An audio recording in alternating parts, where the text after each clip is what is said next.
ब्रह्मा शंकर न प्रमाणे अपरे केबा ताहा जाने।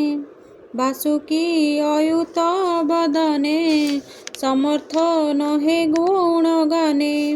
जाहारे हरि दया करे से जेबे निष्कपटे धरे। दुस्तर माया से तरंती दुख संकटे न पड़ंती। स्वान शृगाल भक्ष देहे मु मोर बोली ज्ञान नोहे। एबे नारद शुण धीरे जेबा तरिले माया घोरे। ता माया चित्ते जानी भले से जे संसारु तरी गले।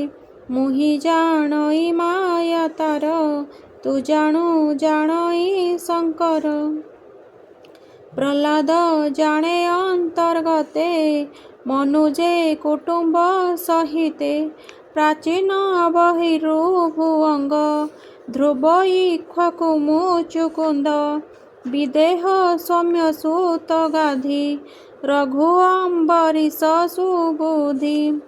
गयना हुस आदि जेते शुण नारद कहु तोते। मांधाता त्रळ सत धनु रंती देव जे गंगा सुनु।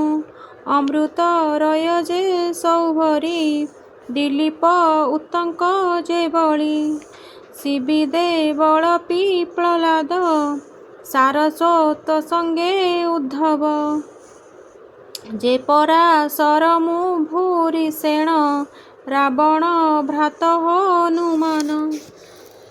सुख जे उप इंद्रदत्त विदुर आष्टि श्रेण पार्थ। ब्राह्मण श्रुत देवतुले विष्णु मायारु तरी गले। तीर्य करुण शूद्र स्त्री शबर आदि गले तरी।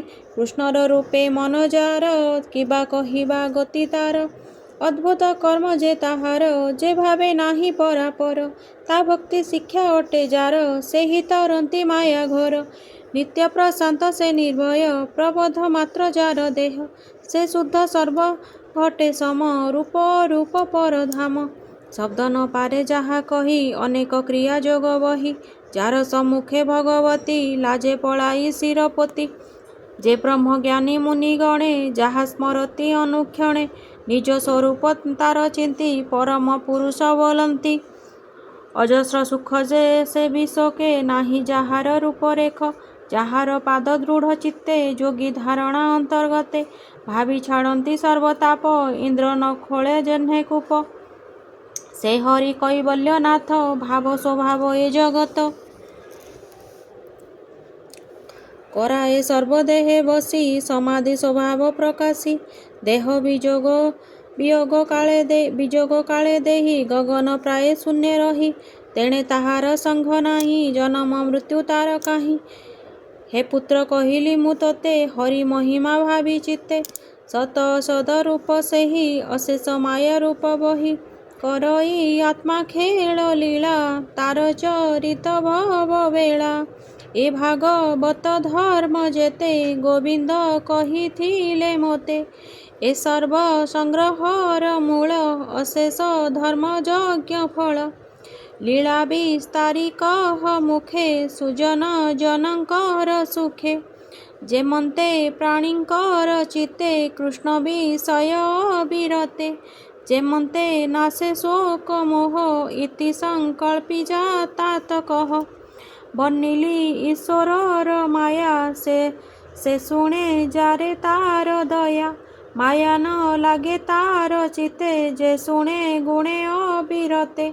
एमंत भागवत बाणी नारद ब्रह्मा मुख शुणी। मन आनंदे कृत कृत्य कहई दास जगन्नाथ। इति श्रीमद्भागवते महापुराणे पारमहंस्यां संहितायां द्वितीय स्कन्धे ब्रह्मा नारद संवादो नाम सप्तमोऽध्यायः।